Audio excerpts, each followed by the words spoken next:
बिल्कुल, वो देखने वाली बात रहेगी कि इजरायल की तरफ से आगे क्या कदम उठाए जाएंगे। चेतावनी तो इजरायल ने दे दी है। इधर दक्षिण लेबनान में इजरायल डिफेंस फोर्स की गोलीबारी हुई है और इजरायल डिफेंस फोर्स के हमले में प्रेस टीवी के रिपोर्टर के घायल होने की भी खबर है। रिपोर्टर हादी होटी हुए हमले में घायल, ये खबर मिल रही है। दरअसल रिपोर्टर हादी हमले में घायल हो गए, जानकारी मिल रही है। रिपोर्टिंग के वक्त घायल होने का वीडियो भी सामने आया है। ये देखिए तस्वीरें।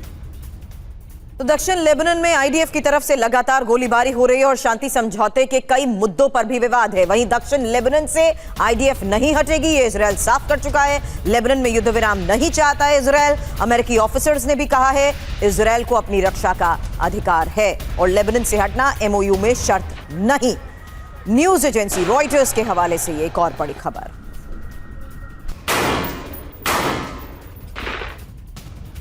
अब ये भी जान लेते हैं कि आखिर डील में विवाद कितने हैं। अलग अलग मुद्दों पर अलग अलग दावे जरूर किए जा रहे हैं। एमओयू में सहमति खतरे में है क्या, सवाल ये भी। अब एमओयू में सहमति किन किन मुद्दे पर है? लेबनान में युद्ध विराम, खतरा क्या है? इजरायल इसके खिलाफ है। लगातार इजरायल की तरफ से बयान आ रहे हैं। दक्षिण लेबनान से सेना हटेगी ये कहा जा रहा है, तो खतरा ये कि इजरायल डिफेंस फोर्स ने इस पर भी इनकार कर दिया है। तीसरा मुद्दा ये भी है कि ईरान ने कहा है जल्द फंड मिलेगा। खतरा ये है कि यूएस नकद रकम नहीं देगा। ये यूएस के अलग अलग नेताओं की तरफ से बयान आ चुके हैं। ईरान को पुनर्निर्माण फंड चाहिए ये कहा गया है ईरान की तरफ से। खतरा ये कि ट्रंप ने कहा है वादा नहीं किया है। अब वादा नहीं किया है तो आगे वो मुकर तो नहीं जाएंगे, ये भी सवाल है। न्यूक्लियर पर 60 दिन का फ्रेमवर्क तैयार किया गया है, लेकिन कोई ठोस रोड मैप अभी भी नहीं बना है। इसको लेकर भी खतरा है। प्रॉक्सी गुटों का जिक्र नहीं किया गया है। प्रॉक्सी पर इजरायल अड़ा हुआ है। इजरायल के जो मुद्दे हैं वो उस पर अभी भी अडिग है। स्ट्रेट ऑफ हॉर्मुज खुलेगा, इस पर सहमति जरूर बनी है, लेकिन अंतिम समझौता होना अभी भी बाकी बताया जा रहा है। रॉयटर्स के हवाले से एक एक जानकारी आपको दे रहे हैं। निनाद सर, अलग अलग दावे किए जा रहे हैं, अलग अलग वादे किए जा रहे हैं, लेकिन ये सच है कि कोई ठोस फ्रेमवर्क अभी तक तैयार नहीं हुआ है, जिसी को लेकर संशय बना हुआ है कि आगे जिनेवा में सहमति बन भी पाएगी या नहीं बन पाएगी। और अब तो डोनाल्ड ट्रंप की तरफ से यह भी दावा किया गया है कि डिजिटल सिग्नेचर भी किए जा सकते हैं। हालांकि ईरान की तरफ से इस पर कोई पुष्टि नहीं की गई है, कोई बयान नहीं दिया गया है और डोनाल्ड ट्रंप आज कुछ कहते हैं कल कुछ कहते हैं, तो कितना सही से माना जाए? देखिए, एक बात तो सच है कि दोनों अमेरिका और ईरान इस लड़ाई से गंभीर रूप से घायल या थक गए हैं। अमेरिका थक गया है, ईरान घायल है। दोनों साइड्स चाहती हैं कि ये लड़ाई इस वक्त के लिए थमे, पर क्या ये एक टेम्पररी थमना है या परमानेंट थमना है, ये 3 चीज़ों पर डिपेंड करेगा। पहली बात, क्या अमेरिका और इजराइल को किसी तरह की गारंटी दे सकते हैं ईरान को कि अब अटैक्स नहीं होंगे? अगर ईरान को ऐसा लगा कि हम साइन करें पीस डील या ना करें, हम पे अटैक्स होने ही हैं, तो ईरान अंतिम दम तक लड़ेगी। तो ये बड़ी क्रिटिकल ट्रस्ट फैक्टर है जो अमेरिका और इजराइल को एस्टैब्लिश करना है। ईरान को ये एस्टैब्लिश करना है कि वो अपना न्यूक्लियर वेपन प्रोग्राम छोड़ रहा है। हमेशा के लिए कोई नहीं छोड़ता है, 20 साल के लिए छोड़ रहा है। उसको एस्टैब्लिश करने के लिए 2-3 चीज़ें करनी पड़ेगी, पर मुझे नहीं लगता कि वो अपना 440 किलो एनरिच यूरेनियम को सरेंडर करेगा। तो कौन सा कॉम्प्रोमाइज अमेरिका एग्री करेगी कि किस तरह, जिसको कहते हैं, अगर आप किसी भी ट्रीटी में जाते हैं तो अंग्रेजी में एक शब्द होता है ट्रस्ट बट वेरीफाई। आप भरोसा करो पर आप चेकिंग भी करो। तो मुझको लगता है कि एक फ्रेमवर्क लगाना चाहता है अमेरिका कि पर बिना grounds, boots on the ground के वो चेकिंग कैसे करेंगे कि वो 440 किलो यूरेनियम, जिससे करीबन 80 बॉम्ब बन सकते हैं, न्यूक्लियर बॉम्ब बन सकते हैं या 50 न्यूक्लियर बॉम्ब बन सकते हैं, वो सेफ हैंड्स में है। और तीसरी बात है कि अगर आप पूरा पिक्चर देखें तो ऐसा कोई खास डिफरेंस नहीं है ओबामा की ईरान डील और इस ईरान डील में।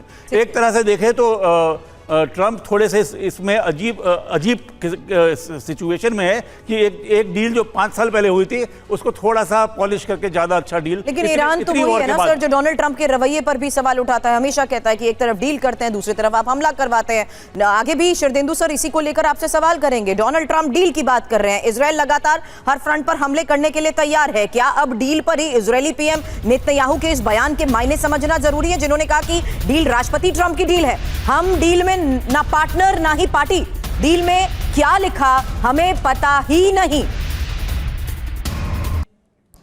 नेतन्याहू को आप सुन रहे थे। युद्ध की शुरुआत अमेरिका इजरायल ने की, लेकिन अब इजरायल अलग और अमेरिका के अलग दावे। यूएस का क्या दावा, ईरान ने क्या जवाब दिया है। डील होने तक ईरान के आसपास सेना रहेगी तो ईरान का जवाब, ईरान को प्रतिबंधों से राहत मिलेगी। यूएस ने कहा ईरान परमाणु हथियार नहीं होगा, नहीं बनाने देंगे तो अमेरिकी नाकाबंदी हटेगी, ये ईरान की तरफ से जवाब दिया गया है। हालांकि ईरान ये भी कह चुका है कि संप्रभुता का सम्मान करना होगा, और जबकि यूएस दावा 300 बिलियन डॉलर देने की बात ही झूठी है। ये कह रहा है डील नहीं तो हमला करेंगे, और ये अंतिम समझौता नहीं है। ईरान इसको लेकर अपना रुख पहले ही साफ कर चुका है। हालांकि ईरान ये जवाब दे चुका है कि सभी विकल्पों के लिए वो तैयार है, जबकि यूएस दावा कर रहा है कि परमाणु कार्यक्रम को लेकर भी बातचीत होगी। इजरायल का दावा है संघर्ष अभी खत्म नहीं हुआ है, जबकि आईआरजीसी ये साफ कह चुकी है कि हिजबुल्लाह का प्रदर्शन बहुत अच्छा है। कब्जे वाली जमीन नहीं छोड़ेंगे, इजरायल की तरफ से यह भी दावा किया गया। तो आईआरजीसी का कहना है हमास को फिर खड़ा करेंगे चाहे कुछ भी हो जाए। आईआरजीसी की तरफ से कहा जा रहा है दुनिया के लिए बुरा समझौता है, ये इजरायल की तरफ से कहा जा रहा है। ये डील अमेरिका ने की है। वहीं आईआरजीसी की तरफ से भी कुछ और दावे किए जा रहे हैं। कुल मिलाकर अलग अलग दावे देखने को मिल रहे हैं। सर, यही एक सवाल इसलिए पहले शरदेंदु सर किया था कि टाइमिंग इंपॉर्टेंट है। डोनाल्ड ट्रंप डेस्परेट है, लेकिन डोनाल्ड ट्रंप का एक तरफ पीस और डील के लिए ये झुकाव, दूसरी तरफ इजरायल को खुली छूट देना कि वो हमले कर ले। क्या ये बयानबाजी भी महज सिर्फ एक प्रोजेक्शन है? देखिए, जब तक ऑफिशियली आप डॉक्यूमेंट को रिलीज नहीं करते कि किस बात पे आपका एग्रीमेंट हुआ, तब तक इस तरीके के स्पेकुलेशन चलते रहेंगे।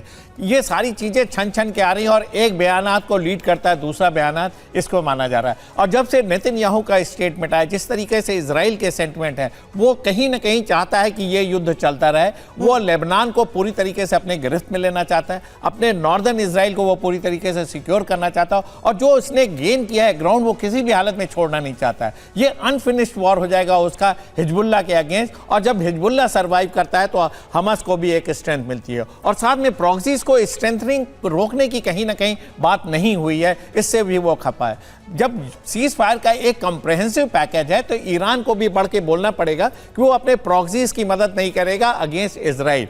वो यमन में हुतीज अपना एक वर्चस्व बना के रख सकते हैं, हिजबुल्लाह लेबनान में बना के रख सकते हैं, लेकिन ये सारी के सारी फोर्सेज ऑपरेट करेंगे अगेंस्ट इजराइल, इस पे वो रोक चाहता है। वो होता हुआ संभव नहीं दिख रहा। तो कई ऐसे पेचीदा मसले हैं। देखिए, ये युद्ध विराम होगा तो इजराइल और अमेरिका के बीच में होगा। इजराइल ने पहले ही क्लियर कर दिया कि वो इससे आउट ऑफ इट है। उनके इंटीरियर मिनिस्टर, होम मिनिस्टर, उनके बड़े रेडिकल बयान आए। उन्होंने कहा है कि हम अमेरिका के गुलाम नहीं है, अमेरिका का हम एक संप्रभुता देश है, हमारी सोवरेनिटी इंटीग्रिटी है, हम उसको फॉलो करेंगे।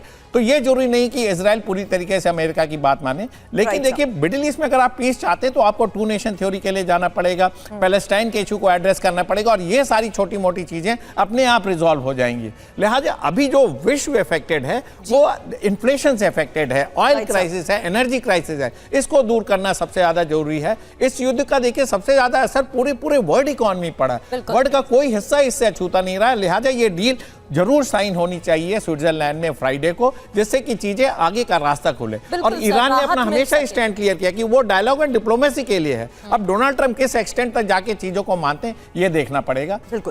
बिल्कुल सर, वो देखने वाली बात रहेगी। फिलहाल नाकाबंदी जरूर स्ट्रेट ऑफ हॉर्मुज से हट गई है, जिसकी वजह से राहत मिलेगी अलग अलग देशों को। युद्ध के बाद पहली बार नजर आए आईआरजीसी कमांडर इस्माइल कानी।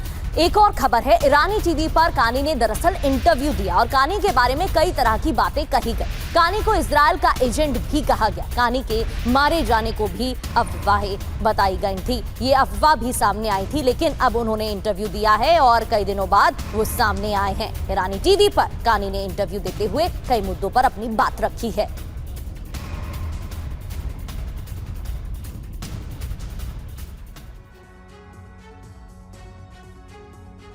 आईआरजीसी के रहस्यमय कमांडर की फिर एंट्री, यही बड़ी खबर है। युद्ध के बाद पहली बार नजर आए हैं कानी और आईआरजीसी के अहम कमांडर इस्माइल कानी को लेकर यह खबर, जहां ईरानी टीवी पर कानी ने इंटरव्यू दिया। कानी के बारे में अलग अलग अफवाहें भी उड़ी थी। इस्माइल कानी को इजरायल का एजेंट तक बताया गया। इंटरव्यू में कानी ने हमास, हिजबुल्लाह पर अपनी बात रखी। हमास को फिर जिंदा किया जाएगा, ये भी उनकी तरफ से कहा गया। हालांकि हिजबुल्लाह मजबूती से लड़ रहा है, कानी ने यह भी साफ कर दिया। लेकिन इस्माइल कानी के बारे में जान लीजिए, जो कि 2020 से कुर्द फोर्स के प्रमुख हैं, खामनेई के बेहद करीबी रहे हैं, सीक्रेट तरीके से काम करने में भी अव्वल, जबकि विदेशों में कई ऑपरेशंस भी चला चुके हैं।